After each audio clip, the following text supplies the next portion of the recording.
Berdasarkan pertimbangan dan kesimpulan tersebut di atas, memutuskan mengabulkan pengaduan para pengadu untuk sebagian. 2. Menjatuhkan sanksi peringatan keras terakhir kepada Hasyim Asy'ari. Assalamualaikum warahmatullahi wabarakatuh. Kembali lagi di channel Opini Politik. Gimana kabar kalian semua teman-teman? Semoga sehat selalu dan dimudahkan rezekinya ya. Amin. Nah, di video kali ini kita akan membahas berita soal KPU yang akhirnya terbukti melanggar kode etik karena lolosan Gibran sebagai cawapres. Tak perlu berlama-lama, langsung saja kita lihat videonya. Bagaimana tanggapan Gibran di KPP hari ini sedikit Mas? Ya di KPP Yang di KPP gimana tanggapannya Mas? kami tindak lanjuti. Tindak lanjuti seperti apa Mas?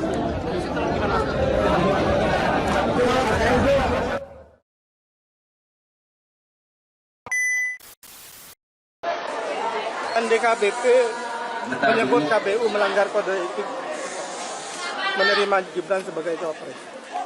Ya, itu putusan di KPP ya. Menurut saya itu satu peringatan yang kesekian kalinya kepada KPU. KPU ini memang banyak masalah sejak awal dan dalam proses-proses gitu kalau terjadi baru orang berteriak baru diperbaiki, orang berteriak baru diperbaiki. Menurut saya ini KPU yang sekarang memang layak mendapat teguran. Jadi ya sudah, kita tunggu aja perkembangannya. Kalau sudah 2 kali teguran keras berarti terjadi sekali lagi, itu biasanya ya harus berhenti, harus diganti. Ini ya menurut aturan yang umum. Ini kan sudah teguran keras ini, 2 kali mendapat peringatan keras. Berarti harus menjadi berat nanti kalau masih terjadi sekali lagi. Hari ini DKPP memutuskan bahwa KPU mulai dari ketua dan anggota mendapat sanksi keras karena melanggar kode etik penyelenggara pemilu dalam memutuskan Gibran sebagai cawapres. Mari kita tanyakan kepada pengacara TPDI Jilid kedua, Bung Patra. Bung Patra, gimana tanggapan Anda? Dari ini kita sudah mendengarkan putusan Dewan Kehormatan Penyelenggara Pemilu. Secara tegas dinyatakan bahwa Komisi Pemilihan Umum KPU, ketua dan anggota, semua anggota telah melanggar etika penyelenggaraan pemilu. Terbukti semuanya melanggar pasal 15 peraturan DKPP nomor 2 tahun 2017. Ada 2 etika yang dilanggar. Yang pertama, KPU tidak melaksanakan tugas sesuai jabatan dan kewenangan yang didasarkan pada peraturan perundang-undangan dan juga keputusan yang berkaitan dengan penyelenggaraan pemilu. Yang kedua, KPU tidak menjamin adanya kualitas pelayanan kepada pemilih dan peserta pemilu. Kita tadi juga dengarkan DKPP telah memberikan sanksi peringatan keras terakhir. Terkait sanksi ini kami ada catatan.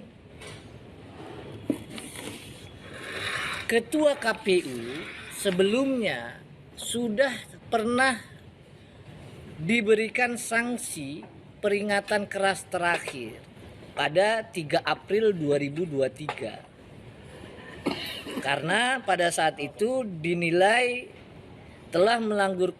telah melanggar kode etik melakukan perjalanan pribadi bersama Hasnaini selaku Ketua Umum partai yang sedang mengikuti proses pendaftaran pemilu.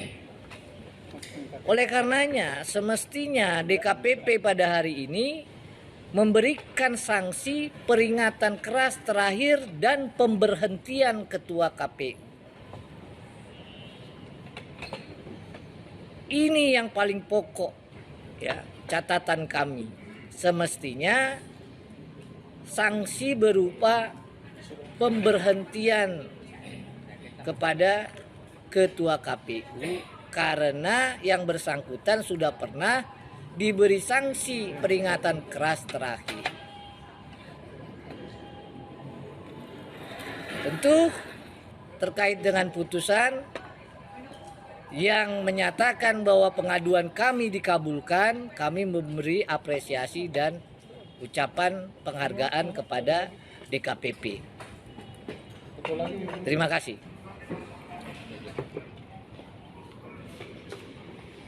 Keputusan KPU menetapkan Gibran sebagai cawapres, saya berpendapat cacat hukum.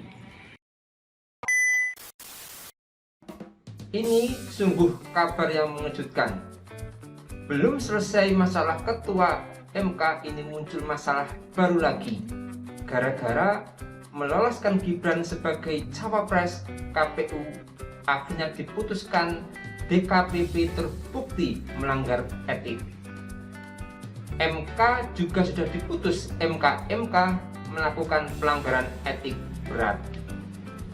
Sebagaimana diketahui bersama, Ketua KPU Hasyim Asy'ari ini sudah 3 kali loh divonis pelanggaran etik oleh DKPP.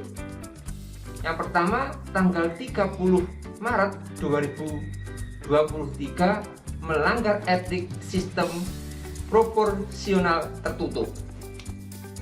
Lalu yang kedua tanggal 3 April 2023 melanggar etik terkait wanita emas. Lalu yang ketiga tanggal 5 Januari 2024 yaitu melanggar etik pencalonan cawapres Gibran Raka Buming Raka. Menurut Koordinator Tim Pembela Demokrasi atau TPDI Jilid 2 Patra MZen menyatakan Ketua KPU Hasyim Asy'ari seharusnya dipecat dari jabatannya setelah diputuskan melanggar kode etik dalam pencalonan Gibran sebagai cawapres Prabowo Subianto. Mahfud juga mengingatkan bahwa KPU telah berkali-kali melakukan pelanggaran. Bahkan kata dia Hasyim Asy'ari telah mendapatkan 2 kali peringatan keras. Oleh sebab itu, Mahfud MD mengatakan bahwa jika KPU melakukan pelanggaran kembali, maka dia harus diberhentikan. Sementara itu, Caimin menyebut pencalon Gibran cacat usai Ketua KPU dinyatakan melanggar etik oleh DKPP. Ia juga mempertanyakan dampak putusan DKPP itu.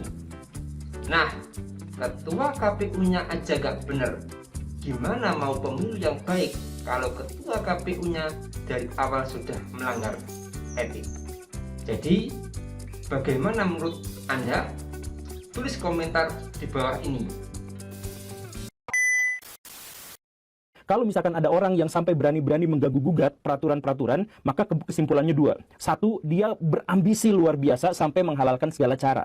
Kita ketahui itu. 2, kemampuan dia sampai mengobok-obok peraturan berarti dia memiliki koneksi yang sangat kuat, bargaining yang sangat kuat, dan posisi yang sangat kuat sampai di atas hukum. Bahasanya itu adalah oligark. Nah, itu sangat-sangat berbahaya. Itu berarti kemungkinannya untuk menjadi diktator itu sangat-sangat besar. Kemarin wasitnya yang diganti, sekarang hakim garisnya yang kena penalti. Ini semua gara-gara kamu. Kalau memang belum matang, jangan dipaksakan dicalonkan. Sorry.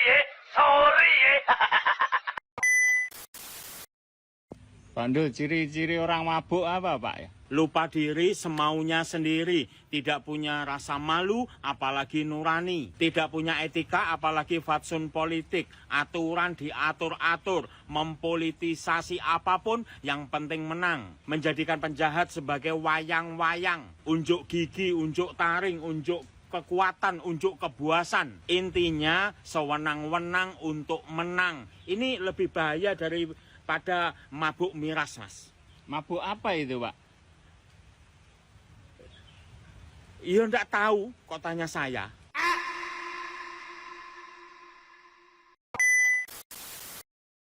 Guys, ada breaking news lumayan penting sih guys. Kalian harus tahu guys mengenai Gibran ya. Jadi ya kita semua tahu lah kalau misalnya Gibran ini jadi cawapres itu karena lewat jalur hukum yang kurang benar gitu, kurang tepat lah.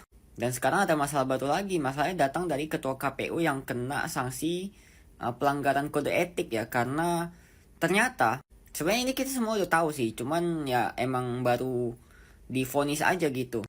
Si ketua KPU-nya ini dia tuh meloloskan Gibran yang pada saat itu sebenarnya Gibran ini belum memenuhi syarat, karena syarat yang minimal udah pernah memimpin suatu daerah itu tuh belum diupdate gitu. Nah harusnya saat itu kan Gibran jadinya nggak pasti lolos kan buat kualifikasi jadi cawapres, tapi sayangnya diloloskan gitu. Tapi jujur gue nggak nyangka sih, karena ini udah mau deket-deket pemilu dan hasil vonisnya tuh baru muncul sekarang gitu. Kemana aja dari kemarin-kemarin.